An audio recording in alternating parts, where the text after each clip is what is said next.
25 दिसंबर 1927 महाराष्ट्र के कोंकण रीजन में लोकेटेड छोटे से गांव महाड़ में इतिहास रचा जाता है। हजारों लोगों के बीच में हिंदू धर्मशास्त्र के टेक्स्ट मनुस्मृति को जला दिया जाता है। इस दिन को मनुस्मृति दहन दिवस भी कहा जाने लगा। हजारों लोग आखिर किसको सपोर्ट कर रहे थे और क्यों मनुस्मृति को जलाया गया? आज इन्हीं सवालों के जवाब हम देखने जा रहे हैं। आइए इस घटना को थोड़ा विस्तार में समझते हैं और जानते हैं कि मनुस्मृति को क्यों और किसने जलाया था।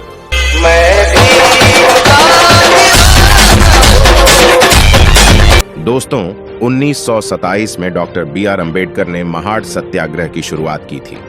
इस सत्याग्रह का उद्देश्य दबे कुचले लोगों को ऊपर उठाया था, यानी कि दलित को वहां के सार्वजनिक तालाब से पानी पीने का अधिकार दिलाना था। इससे पहले कलेक्ट्रेट द्वारा एक लीगल नोटिफिकेशन के जरिए सभी को फ्री ऑथोराइज कर दिया था, लेकिन फिर भी अपर कास्ट के लोग दलितों को मंदिर में प्रवेश नहीं करने दे रहे थे। इसी वजह से इस सत्याग्रह को ऑर्गेनाइज करने का फैसला किया गया।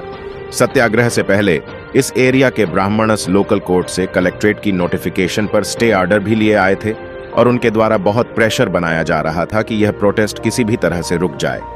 इसलिए प्रोटेस्टर्स को मीटिंग के लिए कोई भी पब्लिक ग्राउंड तक एक्सेस नहीं करने दिया जा रहा था। लेकिन अंत में एक लोकल जेंटलमैन डॉक्टर फतेह खान सत्याग्रह को सपोर्ट करते हुए अपना क्विक प्लान प्रोटेस्ट के लिए दे देते हैं। इस प्रोटेस्ट में शामिल होने वाले वॉलंटियर्स को एक प्लेज लेनी पड़ती थी जिसमें कहा गया था कि मैं बर्थ पर बेस्ट चतुर्वर्ण सिस्टम में विश्वास नहीं करता, केस्ट डिस्टिंक्शंस में विश्वास नहीं करता। मैं मानता हूं कि अनटचेबिलिटी हिंदुइज्म के लिए एक अभिशाप है और अपनी पूरी कोशिश करूंगा इसे डिस्ट्रॉय करने की। प्रोटेस्ट की साइट पर डॉक्टर अंबेडकर का राइवल भी कम तक समय डोमेटिक था, क्योंकि सोसाइटी के बहुत से सेक्शंस इन एफर्ट को रोकना चाहते थे। इसलिए अंबेडकर रोड के थ्रू यात्रा नहीं करते, बल्कि और ज्यादा डिस्टेंस तय करते हुए मुंबई के 10 गांव पोर्ट से पद्मावती नाम की बोट में यात्रा करते हैं। ऐसा इसलिए क्योंकि उन्हें डर था कि बस ऑनर्स उनका बायकॉट कर सकते हैं और ऐसे में पोर्ट से बाहर के लिए 5 माइल्स की दूरी वह चलकर तय कर सकते थे। प्रोटेस्ट ग्राउंड में पंडाल तैयार किया गया था, जहां मंच की अंबेडकर एक शानदार भाषण देते हैं। मनुस्मृति को जलाने के लिए पंडाल के आगे पहले से ही बेदी यानी कि आग तैयार कर दी गई थी। उसके चारों कोनों पर पोल्स इरेक्ट किए गए थे और 3 साइड पर बैनर लगे हुए थे जिसमें लिखा था मनुस्मृति चीफ दहन, भूमि यानी कि मनुस्मृति का श्मशान घाट, destroy and touchability and very brahmanism. इस तरह 25 दिसंबर 1927 को देर शाम इस कॉन्फ्रेंस में मनुस्मृति को जलाने का रेजुलेशन लिया जाता है। और इंटरेस्टिंग बात यह कि इस मिशन को कंप्लीट करने के लिए गंगाधर नीलकंठ ने मूव किया था उन्होंने, और दलित साधु ने इस टास्क को पूरा किया। मनुस्मृति को आग के हवाले कर दिया गया। अब सवाल यह उठता है कि आखिर मनुस्मृति का इस प्रोस्टेट से क्या संबंध था और क्यों इसे जलाया गया। इसको समझने के लिए मनुस्मृति के बारे में जान लेते हैं। मनुस्मृति क्या है? मनुस्मृति सबसे पुराना हिंदू धर्मशास्त्र टेक्स्ट है, जिसे ऑफिशियली मानव धर्मशास्त्र कहा जाता है। माना जाता है कि इसे 100 ईसा पूर्व के आसपास बनाया गया था। मनुस्मृति हिंदू उसको उनका धर्म और जाति बताती है। इसमें वर्ण के आधार पर समाज के हर मेंबर की ड्यूटी या धर्म को बताया गया है। मनुस्मृति को 12 अध्याय में लिखा गया है और इसमें टोटल 2694 श्लोक है। पहले अध्याय में प्रकृति के निर्माण, 4 युगों 4 वर्णों, उनके पेशो ब्राह्मणों की महानता जैसे विषय शामिल हैं। दूसरा अध्याय ब्रह्मचर्य और अपने मालिक की सेवा पर आधारित है। तीसरे अध्याय में शादी के प्रकार, विवाह के रीति रिवाजों और श्राद्ध यानी कि पूर्वजों को याद करने का विवरण है। इसका चौथा अध्याय गृहस्थ धर्म के कर्तव्य खाने के नियमों और 21 तरह के नर्क यानी कि हेल की बात करता है। वहीं 5वें अध्याय में महिलाओं के कर्तव्यों एवं शुद्धता और अशुद्धता का जिक्र है। 6ठे अध्याय में एक संत और 7वें अध्याय में एक राजा के कर्तव्यों को बताया गया है। 8वें अध्याय में अपराध, धन, वचन और राजनीतिक मामलों पर बात करता है। 9वें अध्याय में पैतृक संपत्ति, 10वें अध्याय में वर्णों के मिश्रण, 11वें में पाप कर्म और 12वें में 3 गुणों और वेदों की प्रशंसा है। ये मनुस्मृति में विशेषज्ञों की एक इसमें अधिकार, अपराध, बयान और के बारे में बात की गई कि आईपीसी और सीआरपीसी की तरह लिखी गई है। इसीलिए इसे हिंदू लॉ भी कहा जाता है। लेकिन ऐसा किया था मनुस्मृति में जो दलित लीडर्स अपडेट कर इसका विरोध करते हैं और इसे जलाने जैसा स्टेप लेना पड़ता है। आइए जानते हैं। मनु समिति में समाज की वर्ण सिस्टम को डिवाइन यानी कि ईश्वर द्वारा रचित बताया गया है। इसमें ब्राह्मण क्षत्रिय को सर्वश्रेष्ठ और वैश्य शूद्र, इसको स्पष्ट बात कहकर उन्हें पढ़ने के लिए अनफिट बताया गया है। मनुस्मृति कहती है कि शूद्र की सुप्रीम ड्यूटी धर्म अपने मास्टर को सर्व करना है। इसमें दलित को 4 वर्णों में सबसे छोटा माना गया है। उन्हें किसी भी प्रकार के अधिकार देने की बात नहीं की जाती। मनुस्मृति में कास्ट बाउंड्रीज को स्ट्रिक्टली मेंटेन करने की बात कही गई है, जिसके लिए इंटरकास्ट मैरिजेस को पूरी तरह गलत बताती है और इसलिए विमेन सेक्सुअलिटी पर कंट्रोल करने की कही जाती है। इसके 5वें अध्याय के 148 में इस श्लोक में लिखा है कि एक लड़की हमेशा अपने पिता के संरक्षण में रहनी चाहिए। शादी के बाद पति उसका संरक्षक होना चाहिए। पति की मौत के बाद उसे अपने बच्चों की दया पर निर्भर रहना चाहिए। किसी भी स्थिति में एक महिला आजाद नहीं हो सकती। मनुस्मृति के कुछ और कंट्रोवर्शियल श्लोक कुछ इस प्रकार है।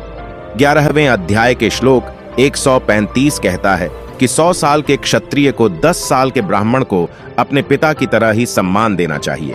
4थे अध्याय के 78-181 तक इस श्लोक में कहा गया है कि शूद्र एजुकेशन रिसीव करने के लिए अनफिट है। शूद्र अपर वर्ण को कोई एजुकेशन या राय नहीं देनी चाहिए। शूद्र को कोर्ट और कानून के बारे में जानने की कोई जरूरत नहीं है और ना ही इन्हें सिखाना चाहिए। इस नियम को तोड़ने वाले नर्क में जाएंगे।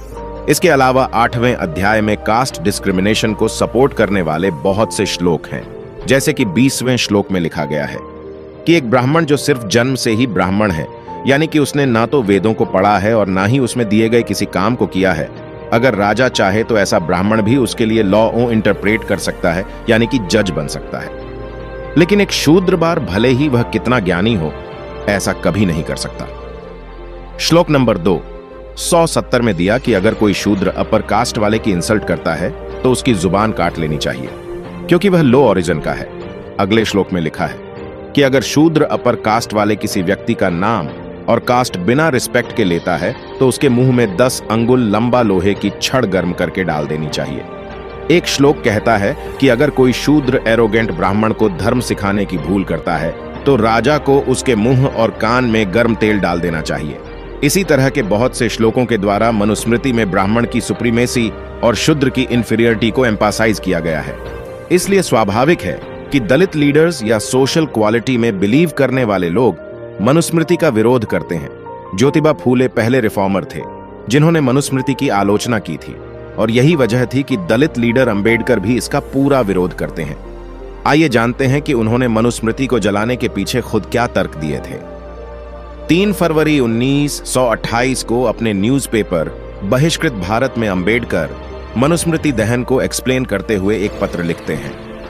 इसमें कहा गया कि मनुस्मृति को पढ़ने के बाद हम बैठकर को विश्वास हो गया कि यह सोशल क्वालिटी के आइडिया को बिल्कुल भी सपोर्ट नहीं करती। हम पिछले सेक्शन में देख चुके हैं कि कैसे मनुस्मृति कास्ट डिस्क्रिमिनेशन को सैंक्शन करती है और किसी भी चीज को जलाने का मतलब होता है कि वह जिस आइडिया को रिप्रेजेंट कर रही है उसके प्रति विरोध जताया जा रहा है। दुनिया भर में विरोध करने का यही तरीका अपनाया जाता है, यानी कि ऑपरेशन को सिंबलाइज करने वाली चीज को जलाया या नष्ट कर दिया जाता है। उदाहरण के तौर पर फ्रेंच रिवॉल्यूशन के दौरान इंश्योरेंस रेजिम को सिंबलाइज करने वाले बेस्ट ईयर का डिस्ट्रक्शन में अंबेडकर यह भी कहते हैं कि ऐसे व्यक्ति जो मनुस्मृति को पूजते हैं उनसे यह उम्मीद नहीं की जा सकती है कि वह अनटचेबल्स के कल्याण में कोई रुचि रखते होंगे।